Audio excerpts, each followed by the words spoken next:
दोस्तों कहते हैं, एक फौजी जब देश की सरहद पर खड़ा होता है तो सिर्फ अपनी जान नहीं, अपने परिवार की इज्जत भी दांव पर लगाता है। पर जब उसी परिवार की इज्जत को अपने ही शहर में ठोकर लगती है तो वो जंग सिर्फ सरहद पर नहीं, जमीन पर भी उतर आती है। ये कहानी है लांस नायक अर्जुन सिंह की, जो 6 महीने की ड्यूटी के बाद अपने गांव लौटा था और जिसकी एक फोन कॉल ने पूरे जिले की पुलिस व्यवस्था को हिला कर रख दिया। दोस्तों, अगर आपके रगों में भी वही खून दौड़ता है जो सरहद पर तैनात हमारे वीर जवानों का है, अगर आप भी भारतीय सेना की बहादुरी पर गर्व महसूस करते हैं, तो इस वीडियो को लाइक जरूर करें, चैनल को सब्सक्राइब करें ताकि ऐसी ही कहानियां हर बार सबसे पहले आप तक पहुंचें।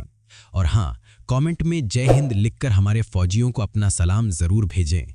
ये वीडियो हर उस देशभक्त तक पहुंचना चाहिए जो भारत से प्यार करता है। शेयर करना मत भूलिए, क्योंकि सेना का साथ देना हमारा फर्ज है, न कि सिर्फ उनका काम। जय हिंद, वंदे मातरम। रात के करीब 10 बजे अर्जुन सिंह की ट्रेन गांव के छोटे स्टेशन पर रुकी। कंधे पर बैग, सीने पर मेडल और चेहरे पर थकान के साथ वो प्लेटफॉर्म पर उतरा। छुट्टी सिर्फ 10 दिन की थी। मां की तबीयत खराब थी और छोटी बहन सिया की बोर्ड की परीक्षाएं चल रही थीं। घर पहुंचते ही मां ने खुशी से आंसू बहा दिए। सिया ने भागकर भाई को गले लगाया। भैया, आपने तो कहा था अगले महीने आओगे। अर्जुन मुस्कुराया। देश ने इजाजत दी तो घर भी आ गया। अब तेरे रिजल्ट तक रहूंगा। घर का माहौल प्यार और सुकून से भरा हुआ था, पर अर्जुन को नहीं पता था अगले ही दिन वो अपने अंदर की आग को फिर महसूस करने वाला है। एक ऐसी आग जो इस बार किसी बॉर्डर पर नहीं, अपने ही शहर के बीचों बीच चलने वाली थी। अगली सुबह सिया कॉलेज के लिए निकली। रास्ते में 2 पुलिसकर्मी मोटरसाइकिल पर गश्त कर रहे थे, दरोगा विनोद ठाकुर और उसका साथी कांस्टेबल मोहन। सिया ने साइकिल धीमी की और आगे बढ़ी, पर दरोगा की निगाहें कुछ और कह रही थीं। वो रुका, सिया की राह रोक ली। कहाँ जा रही हो? पहचान पत्र दिखाओ। सिया थोड़ी घबरा गई, बोली, सर मैं कॉलेज जा रही हूं, ये मेरा आईडी कार्ड है। दरोगा ने कार्ड देखा, फिर मुस्कुराया। ओ, सिया सिंह, वही अर्जुन सिंह की बहन जो फौज में है। बहुत नाम सुना है उस वीर का। लेकिन अगले ही पल उसकी मुस्कान जहर में बदल गई। उसने एक गंदी टिप्पणी की, जिससे सिया के चेहरे का रंग उड़ गया। सड़क पर कुछ लोग खड़े थे, पर कोई आगे नहीं आया। सिया कांपती हुई वहां से निकल गई। घर पहुंचकर उसने कुछ नहीं कहा, बस कमरे में जाकर चुपचाप रोने लगी। शाम को अर्जुन आया तो मां ने बताया, सिया कॉलेज से रोती हुई आई है, कुछ बताना नहीं चाहती। अर्जुन ने दरवाजा खटखटाया। सिया, क्या हुआ? कुछ देर की चुप्पी के बाद सिया ने सब बता दिया। हर शब्द अर्जुन के दिल में नुकीले तीर की तरह लगा। उसकी मुट्ठियां भिंच गईं, आंखों में लाल आग उतर आई। मां ने हाथ पकड़ लिया। बेटा, पुलिस वालों से उलझना ठीक नहीं। अर्जुन ने शांत स्वर में कहा, मां, मैं किसी से उलझने नहीं जा रहा, बस सम्मान मांगने जा रहा हूं। रात के करीब 8 बजे अर्जुन अपनी वर्दी में नहीं, सादे कपड़ों में थाने पहुंचा। दरोगा विनोद मेज पर बैठा हंस रहा था। उसने अर्जुन को देखा, फिर बोला, कहो भाई साहब, क्या काम है? अर्जुन ने आंखों में सीधा देखा। आपने आज मेरी बहन से जो कहा उसका जवाब चाहिए। विनोद हंस पड़ा। कौन बहन? ओ, वो कॉलेज वाली। तो तुम वही फौजी भाई हो? उसके शब्दों में तंज था। अर्जुन ने आवाज धीमी रखी, पर लहजा ठंडा था। दरोगा जी, जुबान संभालिए, वर्दी का सम्मान करना सीखिए। विनोद कुर्सी से उठा। तो मुझे सिखाएगा? यहां तेरी फौज नहीं चलती, ये थाना है।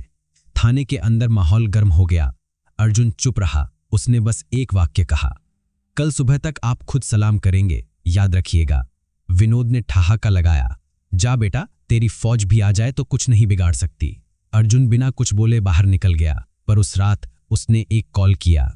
एक कॉल जिसने अगले दिन पूरे जिले की कहानी बदल दी। रात के करीब 11 बजे का समय था। अर्जुन अपने कमरे में बैठा था, दीवार पर टंगी वर्दी को देख रहा था। उसके भीतर गुस्सा नहीं, बस एक शांत तूफान था।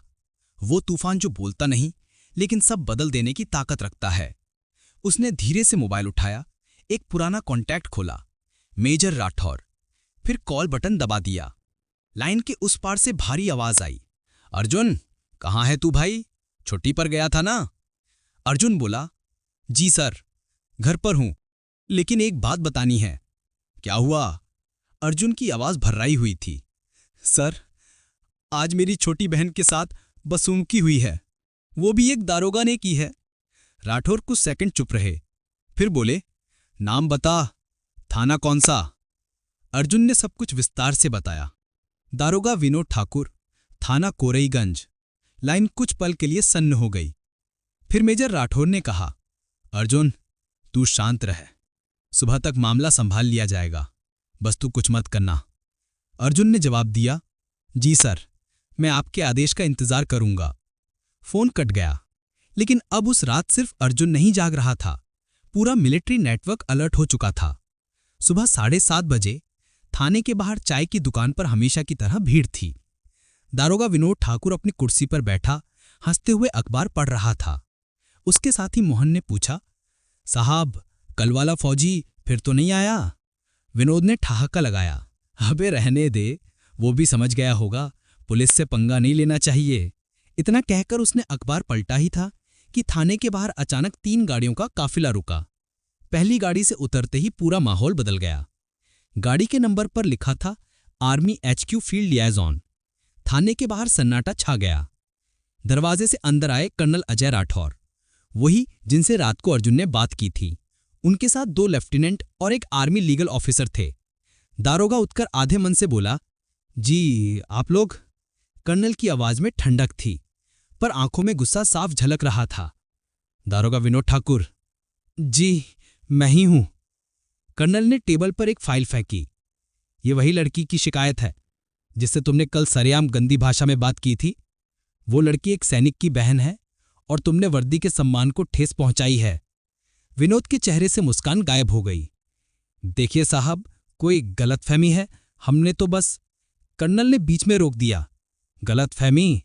सड़क पर CCTV है, बयान दर्ज है और कॉलेज के 2 छात्रों ने गवाही दी है। हमें पूरा सबूत मिला है। थाने के सिपाही एक दूसरे को देखने लगे। कांस्टेबल मोहन धीरे से पीछे हट गया। कर्नल ने आदेशात्मक लहजे में कहा, SP साहब को तुरंत बुलाओ। करीब आधे घंटे में SP दीपक चौहान थाने पहुंचे। उनकी चाल में घबराहट थी, पर चेहरा स्थिर। सर नमस्ते, मैं सब सुलझा दूंगा। कर्नल बोले, सुलझाना नहीं, साफ करना है, क्योंकि मामला सिर्फ एक लड़की का नहीं, पूरे सिस्टम के सम्मान का है। SP ने दारोगा की ओर देखा, विनोद, तुमने वाकई ऐसा किया? विनोद बड़बड़ाया, सर थोड़ी मजाक में बात हो गई थी। SP की आंखें चौड़ी हो गईं। मजाक? सरकारी ड्यूटी पर एक छात्रा से मजाक? कर्नल ने ठंडे स्वर में कहा, आपकी जानकारी के लिए हमने यह रिपोर्ट सीधे राज्य के DGP और रक्षा मंत्रालय दोनों को भेज दी है। अब यह मामला सिर्फ थाने तक सीमित नहीं है। SP ने तुरंत ऑर्डर दिया, विनोद ठाकुर और कांस्टेबल मोहन को तत्काल सस्पेंड किया जाता है और विभागीय जांच शुरू की जाए। थाने के अंदर का माहौल बदल चुका था। जो लोग कल विनोद के आगे झुकते थे, आज वही उसकी ओर देखने से भी बच रहे थे। विनोद के चेहरे पर पसीने की बूंदें थीं। उसने धीमे स्वर में कहा, सर मुझे एक मौका दीजिए। कर्नल ने उसकी आंखों में देखा। मौका तब दिया जाता है जब गलती इंसानियत की हो, पर तूने वर्दी की बेइज्जती की है और उसके लिए कोई माफी नहीं होती। कर्नल बाहर निकल गए। गाड़ियों का काफिला जब थाने से निकला, पूरा स्टाफ बाहर खड़ा होकर उन्हें सलाम कर रहा था, कभी डर से तो कभी सम्मान से। उसी शाम अर्जुन घर लौटा। सिया बरामदे में बैठी थी। उसने भाई को देखा और बोली, भैया आपने कुछ किया तो नहीं? अर्जुन मुस्कुराया और बोला, नहीं सिया, मैंने कुछ नहीं किया, बस सही जगह बात रखी थी, बाकी सब अपने आप हो गया। मां ने पूछा, क्या हुआ बेटा? अर्जुन बोला, बस इतना समझ लो मां, अब तेरी बेटी सड़क पर बेखौफ चल सकेगी। उस रात सिया ने पहली बार मुस्कुराकर खाना खाया। घर में सुकून लौट आया था, पर अर्जुन की आंखों में अब भी हल्की नमी थी, शायद इसलिए कि उसे आज भी यकीन नहीं हो रहा था कि अपने ही देश में कभी कभी सम्मान के लिए भी लड़ना पड़ता है। अगली सुबह अखबारों की सुर्खियां थीं। आर्मी जवान की बहन से दुर्व्यवहार पर पुलिस थाने का पूरा स्टाफ सस्पेंड। कर्नल की कार्रवाई से प्रशासन में हड़कंप। सिस्टम ने दिखाई जवाबदेही, जवान परिवार को मिला न्याय। गांव के लोग अर्जुन के घर आए। सबने कहा, बेटा तूने तो पुलिस तक को झुका दिया। अर्जुन ने बस इतना कहा, मैंने किसी को नहीं झुकाया, बस सच को सामने आने दिया। कभी कभी जिंदगी में ऐसा मुकाम आता है जहां आवाज नहीं, बस खामोशी सजा बन जाती है। विनोद ठाकुर के लिए वही दिन शुरू हो चुका था। सुबह का वक्त था। सूरज की पहली किरण थाने की दीवारों से टकरा रही थी। वही थाना जो कल तक उसके हुक्म पर चलता था, आज उसके लिए एक पराया ठिकाना बन चुका था। विनोद को लाइन हाजिर कर दिया गया था। वर्दी उसके पास थी, पर उसकी चमक चली गई थी। अब उसके हाथों में एक पुराना थैला था, जिसमें सिर्फ कुछ फाइलें और एक टूटी हुई आत्मा थी। थाने के गेट से निकलते वक्त कांस्टेबल मोहन ने चुपचाप कहा, साहब माफ कर दीजिए, मैंने बयान दे दिया।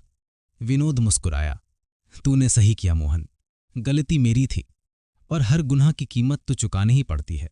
उस शाम विनोद अपने घर लौटा। छोटे से क्वार्टर में उसकी पत्नी कविता इंतजार कर रही थी। चेहरे पर सवाल थे, पर शब्द गायब। क्या हुआ? उसने धीरे से पूछा। विनोद ने थैला नीचे रखा। सस्पेंड कर दिया है मुझे। कविता ने एक लंबी सांस ली। वो लड़की, वही मामला? हाँ, विनोद बोला। एक फौजी की बहन थी। कविता की आंखों में निराशा थी। विनोद, तू हमेशा कहता था कि वर्दी इज्जत देती है, फिर तूने किसी की इज्जत कैसे तोड़ी? विनोद ने सिर झुका लिया।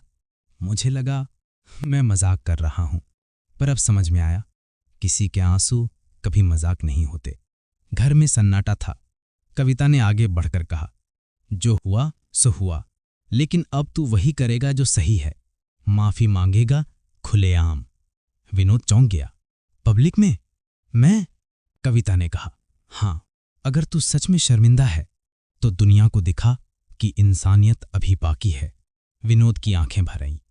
वो बोला, मैं करूंगा, पर पहले उस जवान से मिलना होगा। 2 दिन बाद अर्जुन गांव के मंदिर में मां और सिया के साथ था। वो आरती खत्म कर रहा था, तभी पीछे से एक धीमी आवाज आई, सिंह साहब। अर्जुन पलटा। सामने वही चेहरा था, वर्दी में नहीं, सिविल ड्रेस में, झुकी निगाहों के साथ। विनोद ठाकुर। सिया पीछे हट गई। मां के चेहरे पर भी सख्ती थी। विनोद ने आगे बढ़कर कहा, मुझे पता है, मुझे यहां आने का कोई हक नहीं, पर मैं माफी मांगने आया हूं। अर्जुन चुप रहा। विनोद ने अपने दोनों हाथ जोड़ दिए। मैंने अपनी ड्यूटी, अपनी इंसानियत, दोनों की बेइज्जती की है। मुझे लगा मैं मजाक कर रहा हूं, पर अब समझ में आया, किसी के आंसू कभी मजाक नहीं होते। सिया ने धीमे से कहा, आपको पता है उस दिन मैं कितना डर गई थी? विनोद की आंखों से आंसू बह निकले। मुझे पता है बेटिया, मैंने बहुत बड़ी गलती की। अगर तू चाहे तो मुझे माफ मत करना, पर मेरे बेटे को कभी मत सिखाना कि पुलिस बुरी होती है। गलती इंसान की थी, सिस्टम की नहीं। मां ने अर्जुन की ओर देखा। बेटा जवाब दे। अर्जुन कुछ देर चुप रहा, फिर बोला, दरोगा जी, माफी वो नहीं जो जुबान से निकले, वो है जो इंसान को बदल दे। अगर आप सच में बदलना चाहते हैं तो कुछ कर दिखाइए। विनोद ने पूछा, क्या कर सकता हूं? अर्जुन ने कहा, उसी सड़क पर जहां आपने सिया को रोका था, वहां जाकर लड़कियों की सुरक्षा के लिए पोस्ट लगवाइए और खुद जाकर निगरानी कीजिए, बिना वर्दी, इंसान बनकर। विनोद की आंखों में एक चमक आई। उसने सर झुकाया। मैं वादा करता हूं यही मेरी सजा और प्रायश्चित दोनों होंगे। अगले ही हफ्ते वही सड़क जहां कभी डर का साया था, अब एक नई मिसाल बन गई। विनोद हर शाम वहां बैठता, लड़कियों को सुरक्षित पार करवाता, कभी पानी पिलाता, कभी रास्ता साफ करता। लोग धीरे धीरे पहचानने लगे, अरे ये वही दरोगा है ना जो सस्पेंड हुआ था? विनोद मुस्कुराकर कहता, हाँ वही हूं, पर अब अपनी गलती से कुछ सही करने आया हूं। थाने से उसके पुराने साथी भी आने लगे। कई बार एसपी दीपक चौहान ने उसे दूर से देखा और एक दिन बुला लिया। विनोद, तेरा सस्पेंशन खत्म कर रहा हूं। तेरा रिपोर्ट ऊपर भेजा है क्योंकि तूने गलती से ज्यादा हिम्मत दिखाई मानने की। विनोद की आंखें नम हो गईं। उसने कहा, सर अब मैं सिर्फ ड्यूटी नहीं करूंगा, अब मैं लोगों की इज्जत की रखवाली करूंगा। शाम का वक्त था। अर्जुन फिर उसी सड़क पर आया। देखा विनोद वहीं बैठा है, बच्चों को सड़क पार करा रहा है। अर्जुन मुस्कुराया, अब तो लगता है ये सड़क भी बदल गई है। विनोद ने जवाब दिया, सड़क नहीं सिंह साहब, सोच बदल गई है, और शायद यही असली जीत होती है। दोनों ने हाथ मिलाए। सिया भी पीछे खड़ी थी। उसने सिर झुकाकर नमस्ते किया। विनोद ने मुस्कुराकर कहा, अब ये नमस्ते मेरी सबसे बड़ी इज्जत है। कभी कभी इंसान को गिरने की जरूरत होती है ताकि वो खुद को फिर से खड़ा कर सके। वर्दी की ताकत उसके रोब में नहीं, उसके आचरण में होती है। विनोद ठाकुर अब भी पुलिस में है, लेकिन आज वो सिर्फ कानून का नहीं, इंसानियत का रक्षक है। और अर्जुन सिंह, वो अब भी सरहद पर तैनात है, पर इस बार उसे यकीन है पीछे उसकी बहन सुरक्षित है, क्योंकि जब सम्मान लौट आता है तो देश का हर कोना सरहद बन जाता है। कहते हैं कहानियां तभी पूरी होती हैं जब उनका असर सिर्फ किरदारों तक नहीं बल्कि समाज के दिल तक पहुंच जाए। विनोद ठाकुर और अर्जुन सिंह की कहानी अब वही करने जा रही थी। सुबह का वक्त था। गांव के बस स्टैंड पर कुछ लोग मोबाइल में वीडियो देख रहे थे। थोड़ी दूर चाय की दुकान पर हलचल थी। एक व्यक्ति बोला, अरे देखो देखो, यही तो वही दरोगा है जिसने गलती मान ली थी। अब देखो कैसे लड़कियों की सुरक्षा के लिए कैंपेन चला रहा है। दूसरा बोला, ये तो अब सोशल मीडिया पर वायरल हो गया है भाई। हाँ, वो वही वीडियो था जिसमें विनोद ठाकुर सड़क किनारे बच्चों और लड़कियों को सुरक्षित रास्ता पार करवाता दिख रहा था। वीडियो के नीचे लिखा था, वर्दी बदली नहीं, सोच बदली है। #Respect both uniforms. वीडियो कुछ ही घंटों में लाखों लोगों तक पहुंच गया। हर जगह एक ही बात थी, अगर एक गलती करने वाला इंसान भी बदल सकता है तो सिस्टम क्यों नहीं बदल सकता। टीवी स्क्रीन पर एंकर की आवाज गूंज रही थी। कोरईगंज जिले से आई ये कहानी देश को सिखा रही है कि पुलिस और सेना दोनों ही देश के सिपाही हैं। जब एक दरोगा ने अपनी गलती मानी और एक सैनिक ने बदले की जगह इंसाफ चुना, तब इंसानियत जीती। क्लिप में अर्जुन सिंह का छोटा सा इंटरव्यू चल रहा था। वो बोला, मुझे किसी की हार नहीं चाहिए थी, बस इतना चाहता था कि जो डर एक बहन के दिल में था वो अब किसी और के साथ ना हो। स्क्रीन पर अगला फ्रेम विनोद ठाकुर। उसने कैमरे की ओर देखा और कहा, मैंने अपनी गलती को सजा नहीं सबक बना लिया है। अगर मैं एक बच्ची को भी सुरक्षित महसूस करा पाऊं तो समझ लूंगा कि मेरी वर्दी फिर से पाक हो गई है। उस दिन शाम को एसपी दीपक चौहान ने एक नई पहल शुरू की, सम्मान अभियान, जिसका नारा था, हर वर्दी का मान, हर नागरिक की पहचान। इस अभियान में पुलिस और आर्मी के जवान एक साथ स्कूलों, कॉलेजों और गांवों में जाकर लोगों को जागरूक करने लगे, कैसे एक दूसरे का सम्मान करना ही असली देशभक्ति है। अर्जुन सिंह और विनोद ठाकुर दोनों को उस कार्यक्रम में मुख्य अतिथि बनाया गया। मंच पर दोनों एक साथ खड़े थे, एक तरफ हरी वर्दी, दूसरी तरफ खाकी। दोनों ने हाथ मिलाया। भीड़ में बैठे लोग खड़े होकर ताली बजाने लगे। सिया की आंखों में चमक थी, मां की आंखों में गर्व। अर्जुन ने माइक संभाला। कभी कभी एक छोटी सी गलती एक बड़ा सबक बन जाती है, और अगर हम उसे स्वीकार कर लें तो दुनिया बदल सकती है। फिर विनोद ठाकुर बोला, वर्दी सिर्फ ताकत नहीं देती, जिम्मेदारी भी देती है। आज मैं सबके सामने सिर ऊंचा करके ये कह सकता हूं कि मैंने अपनी गलती से सीखा है कि सम्मान कमाना ही असली ड्यूटी है। पूरा मैदान तालियों से गूंज उठा। कुछ हफ्तों बाद राज्य सरकार ने उस अभियान को पूरे प्रदेश में लागू कर दिया। हर थाने के बाहर एक नई पट्टी लगाई गई, यहां आने वाला हर नागरिक हमारे लिए सम्माननीय है। और उस सड़क पर जहां सिया के साथ बदसलूकी हुई थी, अब एक बड़ा साइन बोर्ड लगा था, सैनिक की बहन के सम्मान में सुरक्षा हमारी पहचान। गांव के बच्चे रोज वहां झंडा लेकर खड़े होते और सिया उनके बीच पढ़ाती थी, ये सड़क अब डर की नहीं, इज्जत की सड़क है। कई महीने बाद अर्जुन को फिर से पोस्टिंग पर जाना था। स्टेशन पर भीड़ थी। विनोद वहां पहले से खड़ा इंतजार कर रहा था। वो आगे बढ़ा और अर्जुन को सलाम किया, जय हिंद सिंह साहब। अर्जुन ने सलाम वापस किया, जय हिंद दरोगा जी। विनोद ने कहा, आपने जो सिखाया वही मेरी जिंदगी की सबसे बड़ी ट्रेनिंग थी। अर्जुन मुस्कुराया और बोला, बस याद रखना, वर्दी चाहे कोई भी हो, उसमें इंसानियत जरूर होनी चाहिए। ट्रेन चल पड़ी। विनोद प्लेटफॉर्म पर खड़ा रहा। उसके चेहरे पर सुकून था। उसने धीरे से बुदबुदाया, अब मेरी ड्यूटी पूरी हुई। कहानी यहां खत्म नहीं होती, क्योंकि बदलाव वहीं से शुरू होता है जहां इंसान अपनी गलती मान लेता है।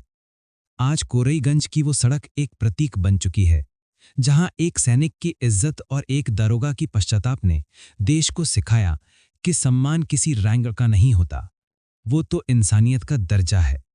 दो वर्दियां, एक हरी एक खाकी, पर दिल दोनों के एक जैसे। और अगर हम सब ऐसा सोचने लगें तो शायद हमारा देश सिर्फ मजबूत नहीं, सबसे संवेदनशील भी बन जाएगा।